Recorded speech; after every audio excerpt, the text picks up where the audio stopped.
और पूजा करने के बाद में पूछा, प्रभु कैसे आपने कृपा की, आपका किस कारण किस निमित्त से आगमन हुआ है।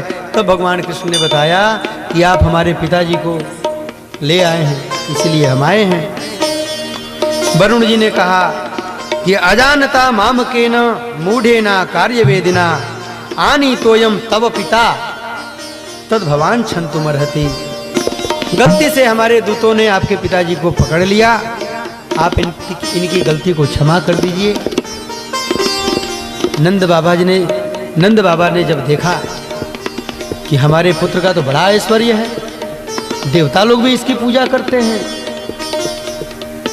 जब नंद बाबा को लेकर के भगवान कृष्ण वरुण लोक से वृंदावन आए तो नंद बाबा ने सबको ये बात बताई कि देखो भाई, हमारा जो यह लाला है ना, कन्हैया जो है भाई, इसका तो बड़ा चमत्कार है, इसके प्रत्येक चमत्कार को नमस्कार है। हमको वरुण के दूत पकड़ ले गए थे और इसने जाकर के हमको छुड़ाया। जब इन बातों को ग्वाल बालों ने सुना तो ग्वाल बाल आ गए भगवान कृष्ण के पास और आकर के भगवान कृष्ण से कहा कि हमने सुना है कि तुम भगवान हो, अगर तुम भगवान हो तो जरा हम लोगों को भी बैकुंठ का दर्शन कराओ। भगवान ने कहा कि अच्छा, बैकुंठ का दर्शन करना चाहते हो? कहा हाँ, हम लोग को भी बैकुंठ का दर्शन कराओ, हम लोग तुम्हारे मित्र हैं, हम लोगों ने देखा नहीं बैकुंठ कैसा होता है, हमने सुना है कि उसमें लक्ष्मी जी का वास है, उसमें बड़ी सुगंधित वायु चला करती हैं, हाँ, जरा हम लोगों को भी ले चलो, दिखाओ। भगवान कृष्ण उन लोगों को यमुना के हृदय में ले गए, कहा कि इसमें सब लोग प्रवेश करो। सबने प्रवेश किया, जैसे ही सब उसमें डुबकी लगाए सब बैकुंठ में पहुंच गए और बैकुंठ में क्षीर साई भगवान का सबने दर्शन किया। बोलिए नारायण भगवान की। सभी ग्वाल बालों ने क्षीर साई भगवान का दर्शन किया। अब ये सारे ग्वाल बाल आपस में बात करने लगे। जब सब आपस में कोलाहल करने लगे तो बैकुंठ के जो द्वारपाल थे, बैकुंठ लोक के जो प्रहरी थे, सब भगवान के ही समान 4-4 हाथों वाले, सबके हाथ में गदा, चक्र, पद्म, शंख। सबने मना किया कि देखो भाई, ये बैकुंठ लोक है, यहाँ पे हल्ला गुल्ली नहीं चलती। कुमारों ने कहा कि अगर बैकुंठ ऐसा होता है जिसमें हम लोग अपने मित्र से बात नहीं कर सकते, हमारा मित्र जो है शेष के ऊपर सोया है, आराम कर रहा है, लक्ष्मी जी उसके चरणों को दबा रही हैं, हम लोग अपने मित्र से बात करना चाहते हैं, ये लोग हम लोगों को बात नहीं करने देते, हम लोगों को ऐसे बैकुंठ में नहीं रहना है। और जैसे ही नेत्र बंद किया सब जमुना के जल से बाहर निकले, भगवान को देखा। भगवान ने पूछा कि बैकुंठ का दर्शन कर लिया? ग्वाल बालों ने कहा कि बैकुंठ का दर्शन कर लिया कन्हैया, लेकिन यह जो बैकुंठ है ना, यह बैकुंठ वृंदावन से अच्छी नहीं है, यह बैकुंठ लोक वृंदावन से बढ़िया नहीं है। यहाँ पे तो हम लोग जब चाहे तुम्हारे साथ बात कर सकते हैं, तुमसे कोई चीज छीन करके खा सकते हैं, तुम्हारे साथ खेल सकते हैं, कूद सकते हैं, तुमसे बात कर सकते हैं। लेकिन वहां पे जब तुम विराजमान थे तो वहां तो किसी ने हम लोगों को तुमसे बात ही नहीं करने दिया। बड़ा बढ़िया पद लिखा है, कहा करूं बैकुंठ ही जाई, कहा करूं बैकुंठ ही जाई, कहा करूं बैकुंठ ही जाई। जहाँ नहीं नंद, जहाँ नहीं यशोदा, जहाँ नहीं नंद, जहाँ नहीं यशोदा, जहाँ नहीं नंद, जहाँ नहीं यशोदा, जहाँ नहीं नंद, जहाँ नहीं यशोदा, ऐसे बैकुंठ से प्रीत न भाई, कहा करूं बैकुंठ ही जाई, कहा करूं बैकुंठ ही जाई,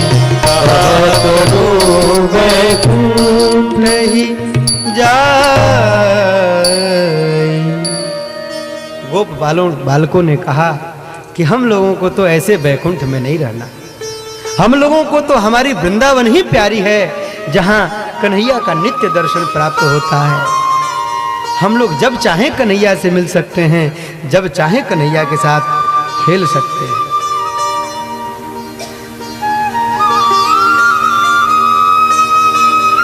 द्वादशी बीत गया, त्रयोदशी को यह घटना हुई, चतुर्दशी भी था, पूर्णिमा की रात्रि आई। पूर्णिमा के दिन साक्षात कामदेव भगवान कृष्ण के पास पहुंच गए उपवन में। भगवान को देखा कामदेव ने। भगवान ने जब देखा कामदेव को तो भगवान को समझ में आ गई बात कि कामदेव मेरे पास आया है। कामदेव ने ब्रह्मा को जीत लिया, कामदेव ने लगभग सबको जीत लिया। भगवान शंकर ने अगर इसको भस्म नहीं किया होता तो भगवान शंकर को भी जीत लेता।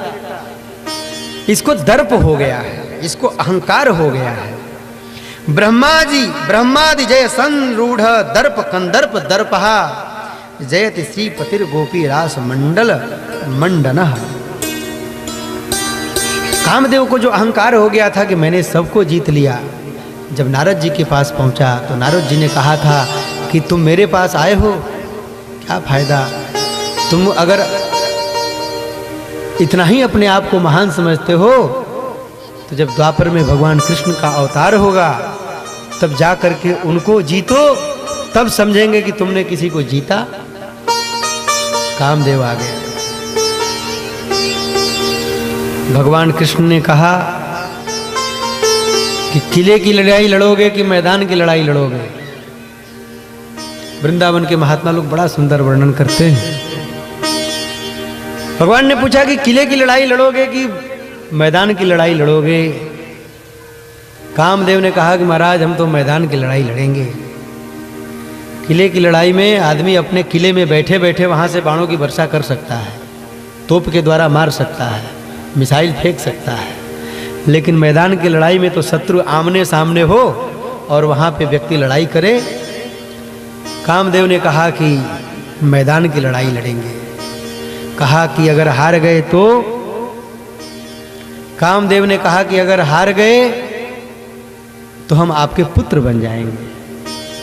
भगवान शंकर ने आशीर्वाद भी तो दिया था ना कि जब यदुवंश कृष्ण अवतारा होई हरण महामहि भारा, कृष्ण तनय होई ही पति तोरा, वचन अन्यथा हो ही न मोरा।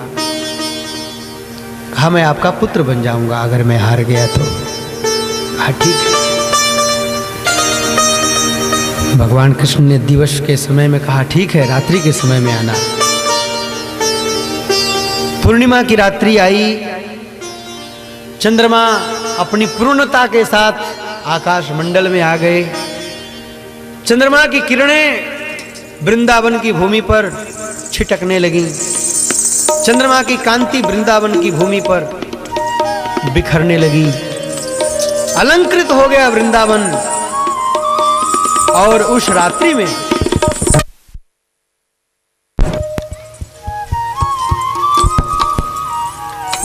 में भगवान अपिता रात्रि शरदोत्फुल्ल मल्लिका वीक्ष्यरन्तुं मनश्चक्रे योगमायामुपाश्रितः।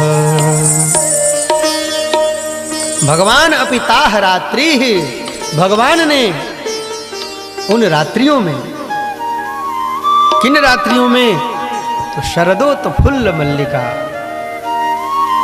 शरदकालिक जो रात्रियां थीं, जिनमें रात्रि के समय में पुष्पित होने वाले पुष्प पुष्पित हो चुके थे, उन रात्रियों में,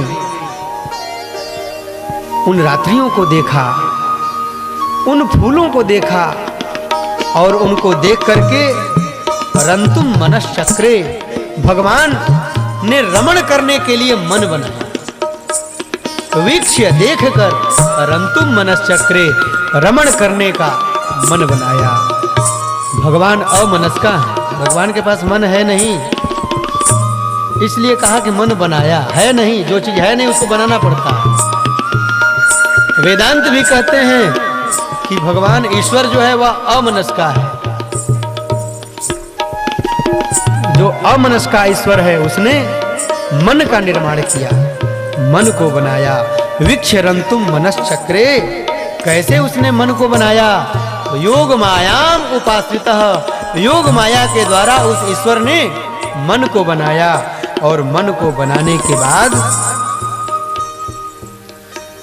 भगवान ने अपने वंशी को बजाया।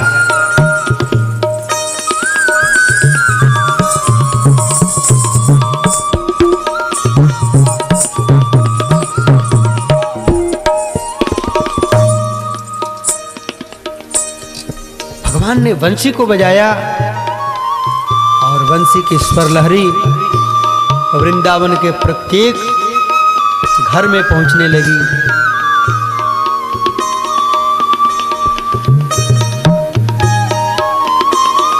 निशम्य गीतम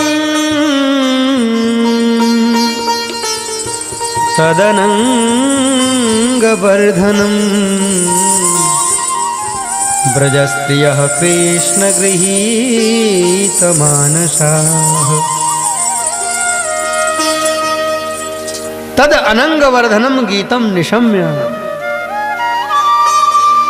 हृदय में कामदेव को संचरित करने वाले वेणु के नाद को सुन करके ब्रजस्त्रियः कृष्ण गृहीत मानसाः, ब्रज की जो स्त्रियां थीं सबने अपना हृदय भगवान कृष्ण में समर्पित कर दिया। कृष्ण गृहीत मानसाः, जैसे उनके मन को भगवान कृष्ण ने जबरदस्ती खींच लिया हो, ग्रहण कर लिया हो अपने वंशी के माध्यम से। और सारी गोपियां हा जगमुरन्योन्यमलक्षितोद्यमाः सयत्र कांतो जवलोलकुंडलाः। सारी ब्रज स्त्रियां अपने घर को छोड़ करके, अपने पति, अपने पुत्र, अपने पिता सबको छोड़ करके उस दिशा में चल पड़ी जिधर से वंशी की ध्वनि आ रही थी। जिधर से वंशी की ध्वनि आ रही थी सारी गोपियां, और प्रत्येक गोपी जब चल रही है अपने घर से तो यह देखते हुए चल रही है कि हमको कोई जाते हुए देख तो नहीं रहा है। आजगमुरन्योन्यमलक्षितोद्यमाः,